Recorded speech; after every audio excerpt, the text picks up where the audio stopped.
The truck smelled of sweat, fear, and something worse. The rotting hope of 400 men who had stopped believing they would survive. Werner Braun pressed his face against the wooden slats and watched Texas roll past like a fever dream. Red dirt, flat land, sky so big it crushed the soul.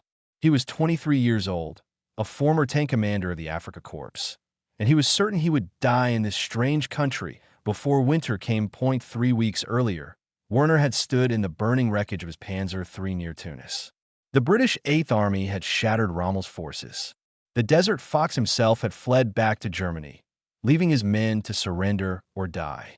Werner chose surrender, though now he wondered if death would have been kinder. The transport ship across the Atlantic had been a floating coffin. Men packed below deck like cattle.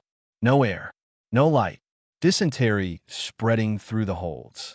17 prisoners died before they reached New York Harbor. Now the convoy rolled through small Texas towns, and Werner saw something that made his blood freeze. American civilians lined the roads. Women in cotton dresses. Old men in overalls. Children with hate in their eyes. They threw rocks at the trucks. They spat. One woman held a sign painted in red letters. Kill them all. Werner understood. The newspapers in Germany had said the same things about the enemy. War made monsters of everyone. Kampern appeared on the horizon like a mirage. Rows of wooden barracks behind barbed wire. Guard towers casting long shadows across the dusty parade ground. Werner expected the worst. He had heard stories about Soviet prison camps where German soldiers were worked to death in frozen mines. He had heard about Japanese camps where captured Americans were beaten and starved. Surely the Americans would take their revenge. But when he stepped off the truck, an American sergeant handed him a tin plate filled with food. Real food. Bread that was soft and fresh. Meat that was not gray. Vegetables that had color. Werner stared at the plate like it was a trap. Around him, other prisoners did the same. Some wept. Some laughed. One man threw his food on the ground and screamed that it was poisoned. The barracks had beds with mattresses. The showers had hot water. The guards did not beat them. Werner lay awake that first night, listening to the Texas wind howl outside, and tried to understand this enemy that refused to act like an enemy. 3 days later, Harold McCrae came to change everything. He was 54 years old, built like an oak tree, with hands scarred from decades of ranch work. He owned 3,000 acres of cattle land west of Hearne, and he needed workers. The war had taken all the young men. His own son, Thomas, had shipped out with the 45th Infantry Division and died at Anzio 4 months ago. A German shell had killed him. Now Harold stood at the camp gates, asking for German prisoners to work his ranch. 20 men were selected. Werner was among them. The truck ride to the McCrae spread took an hour, and Werner spent every minute of it staring at the landscape that looked nothing like home. Bavaria had mountains and forests and rivers that sang. Texas had grass and cattle and silence that pressed down like a weight. The ranch house stood white against the evening sky. A red barn. A windmill turning slowly. And on the porch, a woman in a gray dress holding a pitcher of water. Her name was Martha McCrae. And when she looked at the German prisoners climbing down from the truck, Werner saw something in her eyes that he recognized. He had seen it in the eyes of mothers in Tunisia when they found their sons dead in the rubble. Grief that had turned to stone. Hate that had nowhere to go. Martha did not offer them the water. She turned and walked inside without a word. The screen door slammed shut behind her like a gunshot. Harold watched his wife disappear, and something in his face made Werner look away. This man had lost his son to Germans. Now he stood surrounded by Germans, needing them to save his livelihood. The war had twisted everything into shapes that made no sense. That night, Werner wrote in his journal by candlelight, "I was told Americans were weak and soft. Today I met a man who lost his son to our shells, and he did not kill me. He put me to work instead. I did not understand this country. I do not understand this war. I do not understand anything anymore." Outside, the Texas stars burned cold and distant. Somewhere across the ocean, the war continued. Men were dying in France, in Italy, in the frozen East. But here on the McCrae Ranch, Werner Braun closed his eyes and slept without nightmares for the first time in 2 years, He did not know that tomorrow would begin to change him forever. The sun rose over Texas like an angry god, and Werner Braun learned what it meant to work land that wanted to kill you. By 9 in the morning, the heat reached 100 degrees. By noon, it felt like standing inside an oven. The prisoners dug fence posts in a ground baked hard as concrete. They hauled water to cattle that numbered in the thousands. They branded steers while the smell of burning hide filled their lungs. Werner had survived the African desert. He had fought at El Alamein when Rommel's panzers clashed with Montgomery's Eighth Army. He had watched friends burn alive inside tanks. But nothing had prepared him for Texas in August. The heat was different here, wet and heavy, pressing down until breathing became labor. Sergeant Frank Dawson made everything worse. He commanded the 4-man guard detail assigned to the McCrae Ranch, and he hated Germans with a fury that burned hotter than the sun. His 2 cousins had died at Normandy 6 weeks earlier, cut down by machine gun fire on Omaha Beach. Every time Dawson looked at Werner and the other prisoners, he saw the men who killed his family.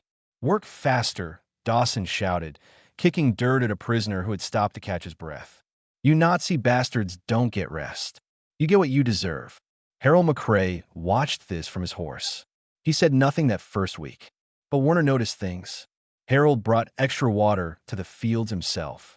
When a prisoner named Otto collapsed from heat stroke, Harold carried him to shade and poured water over his head, while Dawson screamed that he should let the German die.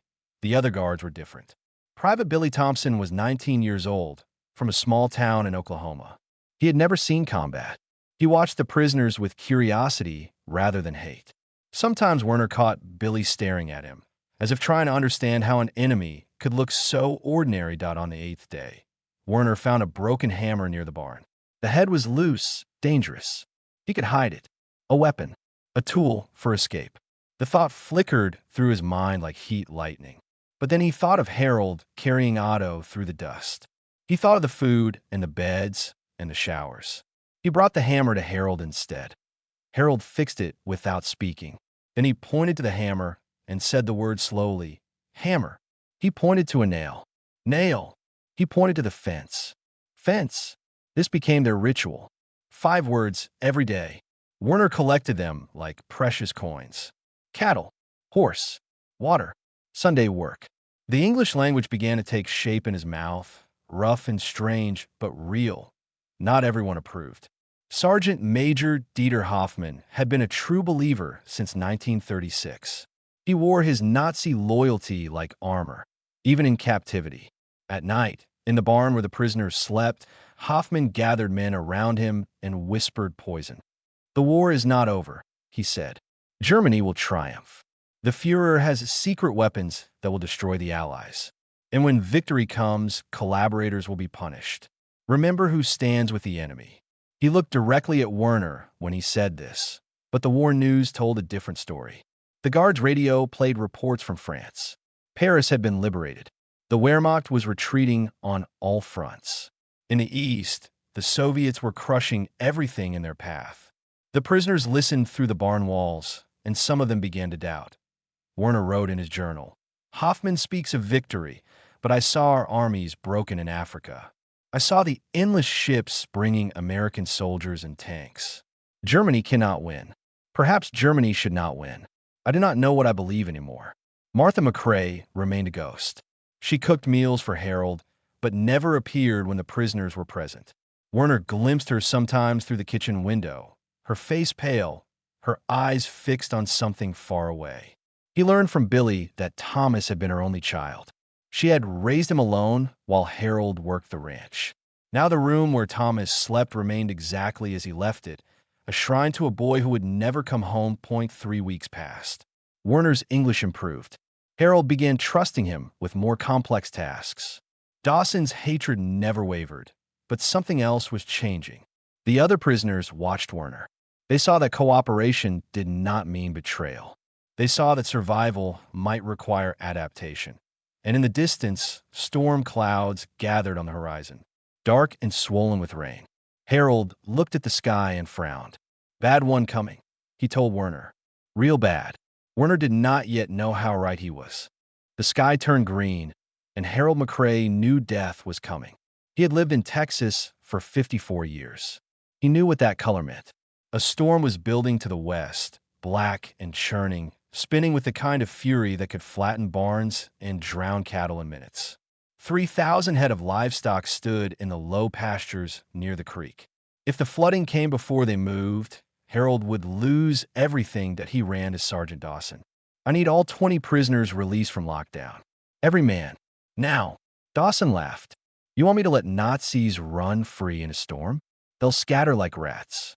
I'll have escapees all over the county. They won't run. They have nowhere to go. But if you don't help me, I lose this ranch. I lose everything Thomas died protecting. The mention of Thomas hit Dawson like a slap. He looked away. I don't have authority. Harold grabbed him by the collar. Then call someone who does. 1 hour later, the camp commander granted emergency permission. The prisoners were released into the coming darkness, and the race against the storm began. Werner had never seen weather like this. In Bavaria, storms came with rain and thunder and passed like visitors. In Africa, the sandstorms scoured flesh but could be waited out. This Texas monster was alive. Lightning cracked across the sky every few seconds. The wind screamed. Rain fell in sheets, so thick that Werner could not see his own hands. The prisoners and guards worked side by side for the first time. There was no time for hatred. The cattle were panicking, running blind through the darkness. Harold shouted commands that Werner translated into German. They drove the herd toward higher ground, mud sucking at their boots, water rising around their ankles. And then Werner heard the scream. Heinrich was 19 years old, a farm boy from Saxony who had never wanted to be a soldier. The flooding creek had caught him. The current was dragging him downstream, his arms flailing, his voice swallowed by the roar of water. Heinrich could not swim. Most German soldiers could not. The Wehrmacht never bothered to teach them. Werner saw Sergeant Dawson standing on the bank. Watching, the rain pounded down. Lightning flashed. Dawson did not move. Werner did not think. He dove into the water. The cold hit him like a fist. The current grabbed him immediately, spinning him, filling his mouth with mud and debris. He could barely see. He could barely breathe. But he kicked toward the sound of Heinrich's screams. Then someone else hit the water beside him. Private Billy Thompson, the young guard from Oklahoma. He grabbed Werner's arm and pointed downstream. Together, they fought the current. Together, they reached Heinrich's thrashing body. Together, they hauled him toward the bank as the world tried to drown them all. They collapsed in the mud. 3 men gasping for air, 2 enemies and 1 boy who owed his life to both. Billy looked at Werner. Werner looked at Billy. No words passed between them. None were needed. When they stumbled back to the farmhouse, Martha McCrae stood on the porch. She had watched everything through the rain. She had seen a German prisoner risk his life for another. She had seen an American soldier help him do it. Her hands trembled against the railing. That night, for the first time, she allowed the prisoners to eat their evening meal on the porch instead of in the barn. She did not speak to them. She did not smile. But she brought them coffee with the food, and when Werner said, "Thank you," in his broken English, she nodded once before disappearing inside. The storm passed. The cattle survived, but something else had broken open in the barn that night. Dieter Hoffmann made his move. He gathered his loyalists, 3 men who still believed in the fatherland, who still dreamed of victory. "These Americans are making us soft," he hissed, "making us forget who we are. We must resist. We must show them that German soldiers do not break." He spoke of a hunger strike, of organized defiance, of making contact with other camps. He spoke of honor and duty and the 1,000-year Reich that would rise from the ashes. Werner listened from his corner. He thought of Billy diving into the water. He thought of Martha's coffee. He thought of Harold teaching him English 1 word at a time. He thought of his brother Klaus, somewhere on the Eastern Front, probably already dead. And he knew that tomorrow he would have to choose. The smell of beef cooking over open flame drifted across the McCrae ranch, and 20 German prisoners stood frozen in disbelief. They had not eaten real steak since before the war. Some had never eaten it at all. Now Harold McCrae stood beside a massive grill, turning thick cuts of meat from one of his own steers, while his wife Martha set long wooden tables beneath the Texas stars. Sergeant Dawson had threatened to report this violation of protocol. Fraternization with the enemy. Unauthorized feeding. A dozen regulations broken in one evening. Harold had looked him in the eye and spoken quietly. My son died for something, Frank. I like to believe he died so that someday men could sit at the same table and stop killing each other. If I'm wrong, then nothing matters anyway. Dawson had no answer. He turned away, but he did not leave. Werner Braun watched the preparations with a tightness in his chest. He knew what Hoffman was planning. The hunger strike would begin tonight. The Loyalists would refuse the food, make speeches about German honor, and try to shame the others into resistance. It would destroy everything.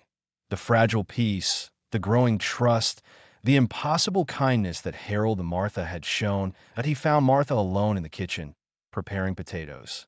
Her hands moved automatically, peeling and cutting, but her eyes were somewhere else. Somewhere far away. Perhaps in Italy, where her son's body lay beneath a white cross. Werner approached slowly. He knew only 60 English words. He searched for the right ones. Your son, he said carefully. Thomas, I am sorry. War is wrong. All war. Martha's hand stopped. She did not look up. He was 21, she said finally. He wanted to be a teacher. He loved books. History books, mostly. He said understanding the past was the only way to fix the future. She laughed, but it was bitter. And now he's part of history himself.